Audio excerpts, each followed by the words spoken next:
Welcome to Pinnacle's NFL Best Bets for Week 13. I'm Anthony Bruno, joined by Scott Cullen on behalf of Pinnacle. Pinnacle is your trusted sportsbook for over 25 years, giving you the best odds and the best payouts across the industry, and especially on the Week 13 NFL slate. All right, so last week, not a great week for us. We went 1-3. But I'm confident we're going to bounce back, Scott. So let's dive right into it. Give us your first best bet on the Week 13 slate. This is how we do it, Anthony. We bounce back after a down week. This week, I'm going to start with the Cincinnati Bengals on the money line at home against the Pittsburgh Steelers. They're minus 154, so maybe you'd like the Bengals at minus 2.5.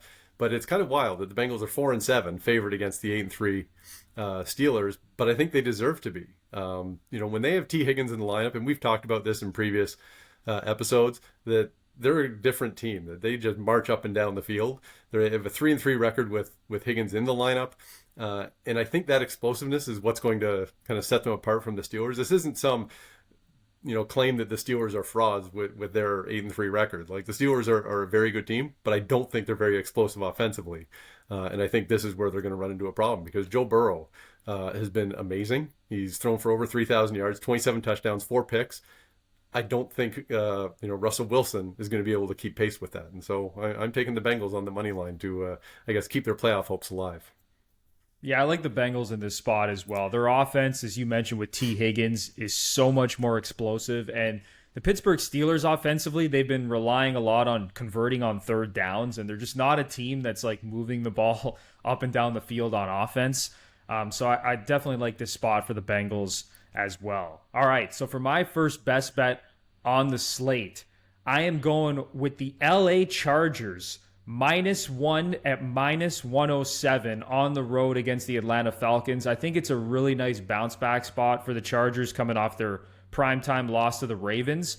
Like, one thing with the Ravens, their offense is historically dominant. Like, they are averaging 7 yards per play, which is on pace to be the greatest mark in history. So I think we have to we got to recognize when teams are running into that team. Like, they're an absolute buzzsaw offensively. I know defensively they're not very good, but I think this is a nice bounce back spot. I know J.K. Dobbins is not going to play, but we are getting the better quarterback, the better coach, the better defense as a 1-point favorite on the road. I know the Falcons are rested coming off their bye, but they still have a lot of guys on the injury report. So they're still kind of banged up. I still like the Chargers to get it done in this spot. The Falcons, and one of the main reasons that the Falcons are terrible at getting pressure on the quarterback. They're 30th in pressure rate, dead last in sacks. So if you give Justin Herbert time, I think that offense is going to be able to move the ball. And again, I know Dobbins isn't going to play, but I don't think it's really going to be that big of an issue. Here's another thing. The Chargers defense, 7th in EPA per play, 5th in success rate. They're still the number 1 scoring defense in football. So give me the Chargers -1 on the road. Yeah, I think your point right off the top is where we should be going here, is that they're not facing the Ravens offense this week. That even if the Falcons have a decent offense, it's not to the level that the Ravens were, and that gave the Chargers problems. But otherwise, the Chargers are the ones who give offenses problems. So I think they'll be able to handle the Falcons and take care of business, as you say. All right, so where are you going for your second best bet? All right, my second best bet, I'm going with the Tampa Bay Buccaneers, -5.5 at the Carolina Panthers. And look, the Panthers have shown signs of improvement recently and lost just by 3 against Kansas City last week. But I look at the Bucs and see kind of what their schedule is for the rest of the way. They still have a legitimate shot at the playoffs here. And take advantage of this opportunity against a Carolina team that, while they may be improved, they're improving from being the absolute worst. And so I think, and very much like we talked about the Bengals with T. Higgins, the Buccaneers with Mike Evans are a different team. When Evans has played at least 25 snaps, they're 5-2. And they went on a losing streak when they lost Evans and Godwin, and suddenly the receiving core was depleted. So I very much think that Baker Mayfield, with Mike Evans in his receiving core, is going to be able to move the ball, and in a way that Carolina is not going to be able to keep pace. So I'm going to take the Bucs to cover the 5.5. We're going to the Bucs in back-to-back weeks. We were on them last week when I had them at the exact same number, -5.5 on the road, and they destroyed Tommy DeVito and the Giants. This is a good offense. Yeah. Like, they have been a good offense all season, and especially with Mike Evans back in the lineup. I know Carolina made it close last week, but the Chiefs were moving the ball up and down the field very easily in that game. It could have been a way bigger margin of victory for the Chiefs in that spot. So, yeah, I like the Bengals once again, and you said it, man. Their schedule is pretty soft coming down the stretch. All right. I am going to the Sunday night game next, and I am taking the Buffalo Bills at home, -7 at -107 against the San Francisco 49ers. So the Bills are coming off a bye. They're going for their 7th straight win. Here's an interesting stat. I don't know how much people buy into this stuff, but Sean McDermott is 7-0 off a bye as Bills head coach. Interesting little nugget there. The Bills have been unbelievable at home this season, 5-0, averaging 35 points a game. Here's the deal with the 49ers. Okay, so we have Brock Purdy, who's still dealing with a shoulder injury. Who knows if he's going to play? Nick Bosa, it looks like he's probably going to miss another game. Trent Williams, their best offensive lineman, one of the best offensive linemen in football. He's dealing with an ankle injury. He missed last week. He might not play this week. So if we're going to get Brandon Allen and a banged-up 49ers team, a West Coast team going on the road Sunday night to Buffalo in a game that's not going to have like horrible conditions from what I've seen, but we're going to get some wind. We're going to have a little bit of snow. It's a pretty rough spot for this 49ers team. Like, I think the Bills could easily win this game by double digits, especially if Brock Purdy doesn't end up playing. Like, if we're getting Brandon Allen, geez, last week, out of quarterbacks who played at least 5 snaps, he ranked 27th out of 28th in both EPA per play and success rate. And the big thing with the 49ers is that their red zone offense and defense has not been good this season. Like, their red zone touchdown percentage is 25th, and on defense, they're 29th. The Bills are top 10 in both of those categories.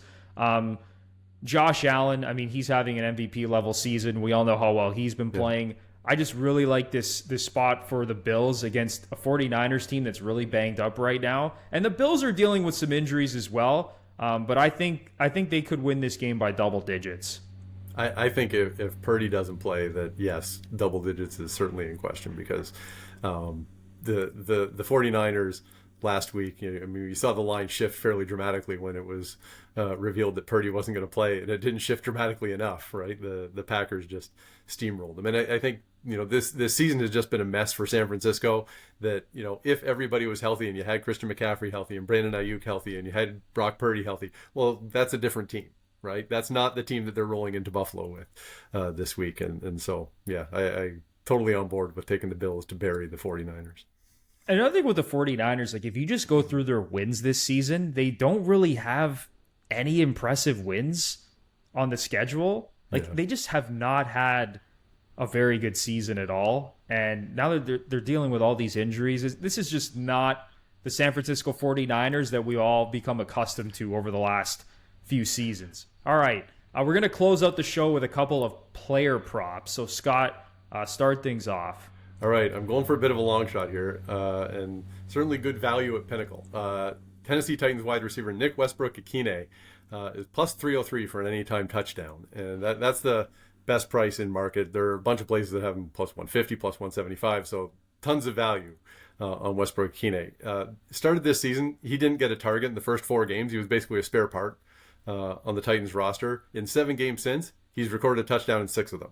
And so it's not as though he has become the number 1 receiver. Calvin Ridley's still the number 1 threat for the Titans. But Westbrook-Ikhine keeps finding the end zone. And if you can get him at plus 303, I think there's tons of value there.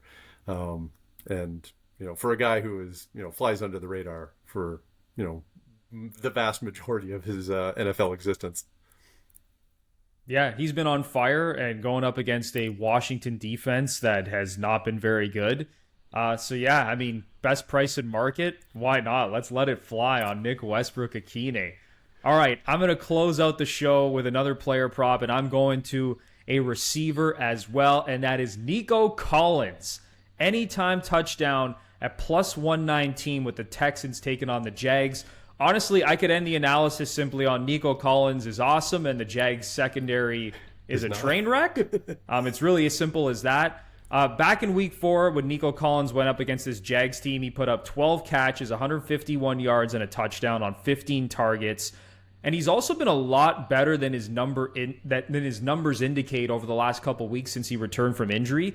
He has had 110 yards and 2 touchdowns wiped off the board due to offensive penalties that weren't even his fault. One was an illegal motion, one was an ineligible man downfield. So his numbers could look a lot better, and they're still actually pretty decent over the last 2 weeks since he came back from his injury. But this Jags defense is abysmal. Dead last in EPA per play, 29th in success rate. They've given up an NFL high 23 passing touchdowns this year. And they have also given up the most pass plays of 20-plus yards and 40-plus yards in the NFL this season. This should be a big game for Nico Collins, CJ Stroud's favorite target, of course. Yeah, and you know what? As we get to the later stages of the season, and you see a team like the Jaguars who are, they're well cooked. That's a great time for a team that has real aspirations like the Texans to go light them up for 30, 40 points, and Nico Collins should find his way to the end zone there too. So that's going to do it. We have 6 best bets on the slate. This is more than usual. We're going all in here, Anthony. We are all in. Let's go. Let's go, baby. So we got Bengals money line at home against the Steelers. We have the Chargers -1 on the road against the Falcons. And I should mention -1, -107. Currently the best price in market at Pinnacle. Then we got the Bucks -5.5. The Bills -7. Nick Westbrook-Ikhine anytime touchdown. Best price in market at Pinnacle. And Nico Collins anytime touchdown at plus 119. So that's going to do it. Hopefully we can bounce back in week 13. I say this every week, whether you're betting on main markets, player props, futures, you are going to get the best odds and the best payouts at Pinnacle. If you don't believe me, honestly, just go check for yourself. It's really as simple as that. So for Scott Cullen, I'm Anthony Bruno. Best of luck with your week 13 NFL bets, and we will chat next week to go over the Week 14 slate. Remember to bet smart and bet Pinnacle.